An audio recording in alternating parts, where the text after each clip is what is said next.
All right, so messing with the drift missile here, and messing around with this static cling tint. It's not the adhesive kind, obviously, just the static cling, but I went ahead and did the back window, and it turned out pretty well. I mean, it's definitely got that mirror quality, and then with the right angle or the light behind it, you can see through it, but it made a, somewhat of a difference.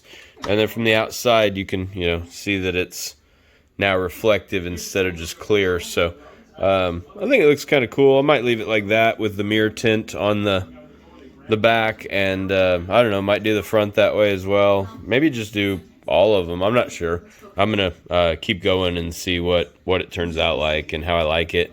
Some of the spots in the window where it's got like the teeth marks where my dog chewed it are kind of hard to get it to not have bubbles in it. So it is a little bit of a task, but I think it looks better than the clear windows. So I'll probably keep going and get some more tint on there.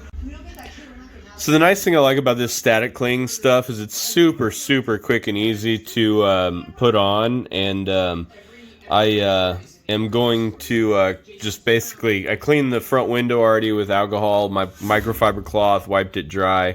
And then basically I just give it like a couple of quick squirts with the water, and then peel the adhesive backing off of the tint. Let me see if I can do that one-handed. Woo! I'm almost a semi-professional, not really, kind of novice pro.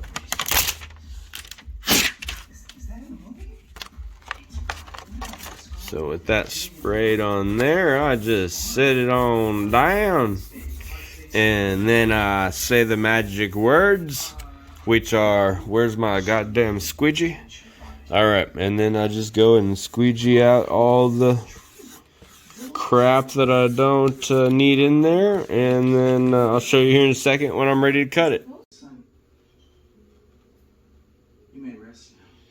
Alright, so went ahead and cut it out. I pick it up and pulled it into the light so I can cut it out and make sure I cut around or as close to the black line as possible. So now with it all cut around there, hopefully it should be ready to peel out. There's every now and then when I come around a corner or connect up lines, it's got a little hanger, but that one was in that little dip right there. So there's actually a tooth mark from my dog chewing on it.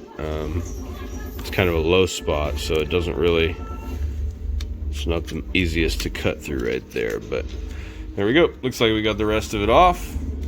Leaves me with that, so now I'll go ahead and go back over it again with the squeegee and get as many more of those little bubbles and stuff out as I can, and work all that water and whatnot out of there.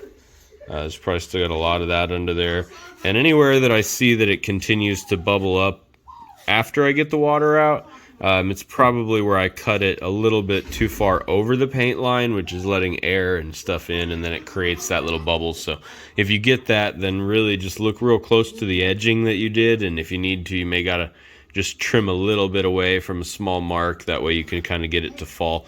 This particular spot is actually one of those bite marks, and it's lifting it up pretty excessively right there. So I'm not sure if I'll be able to get that part stuck down. We'll have to see, but it is what it is.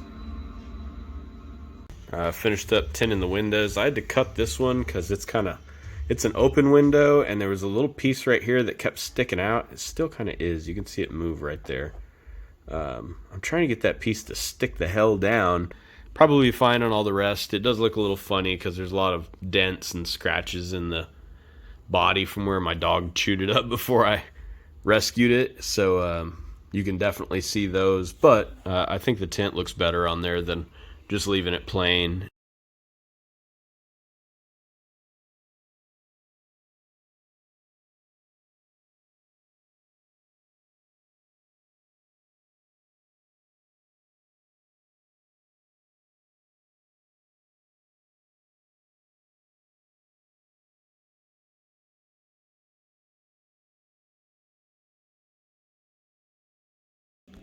Front light buckets in there. You can't really see them from here because the lenses are a little bit on the cloudy side because I kind of scratched them and then tried to fix it, and not the greatest. But anyway, I got my front buckets in, not permanently, but temporarily. The other ones, my rears are sitting right there. They are nice and dark. Got to get those put in, but I'm waiting on my light kit to come. That way I can put it all in at once. Oh yeah, I forgot. In addition, I've also got a couple other little things here I need to throw on. All right, so went ahead and pulled the goodies out to look at. I got Tsurikawa to install, some toe straps, and a turbo to put on the hood. So jazz it up a little bit. So before I do this, I am actually trying to figure out the magnetic body posts. And the ones I've got up front, I think I've actually got them, like I've got them really close right there because I thought that they were hitting the body when I had them out here. So I moved them really far in, and I might guess, I don't know, I might leave them there. The back ones I can see kind of through the back tinted window, and I just used the holes, the pre-drilled holes, to kind of line up, you know, the approximate vicinity of those. I think that that's pretty well centered, but what I'm going to do is with these little magnets, I'm hoping that I can just essentially drop them in that vicinity. There we go. That one's stuck. And this one, awesome. Oh shit. Well, that's way off, so that can't be right. Okay. So that one's in a good spot. Where's the actual... Let's see. Oh, I can feel it. It gripped better there. Okay. So I can tell that that is probably where those are. I'll flip that over and check that. And then for the front, let me see. Okay. That one sank down with some authority, and that one too. Okay. So this general vicinity. So I think if I just tilt that set in there forward, because that's in the right spot. It looks like it took them right to where they need to be. So I'm thinking if I put those there and I just tilt that bar in there forward a little bit, maybe I can get it to line up perfectly with those, but I'll have to confirm that. If I do move them there, I'm going to put them probably as close to the little black line as I can, so that way I know that they're kind of same spot. Okay, so what I'll do now is I'll flip that over and see if they are in the approximate area, and if so, then I'll take the body off. I'll use another couple of magnets and put them on the inside, so that way it sticks to the same spot, and then just basically be able to put some tape or some glue on them and hold them in place that way, I guess, from there. There's probably an easier way to do it, but I'll discover it later, of course.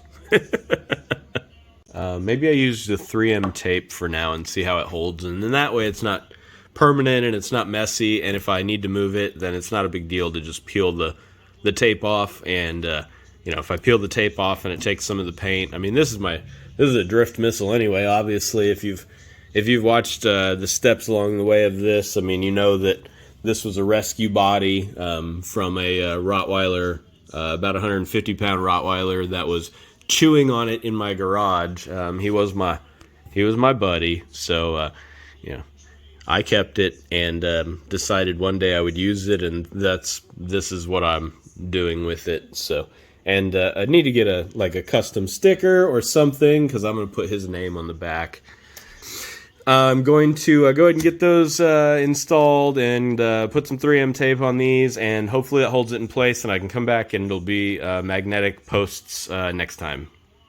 Looking at it in the light, I can see that where the posts are in there, and it just is connecting to basically the front. But if I tilt that forward, see if I can get a better shot from moving away. Okay, yeah, if I tilt that forward, then I think I can just get them to connect right there. But I do think that's in a good spot, because I can see, you know, where that is and where those are. So that should be good. I'll use that. So I'm going to go ahead and tape those in place. And then looking at the rear down here, these are much easier. And I can see that just inside of that post right there where the wing would mount is pretty much where that is. So I can move it back maybe a hair, because right now it's kind of up at the edge of the wing, so I think it's just gripping onto that corner.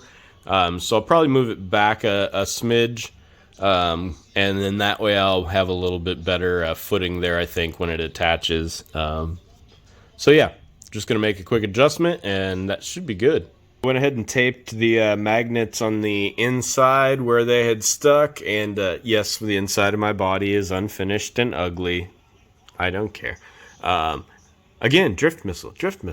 So I've got them taped on there, and now I'm going to go ahead and take these ones outside off. I already took the tape off. I'm just going to pop those guys off there and let them play chase down there underneath the table somewhere. Got them off the top. Got them on the bottom down here, again with tape, so that way I can test fit and see. Hey, look at that. It popped right into place.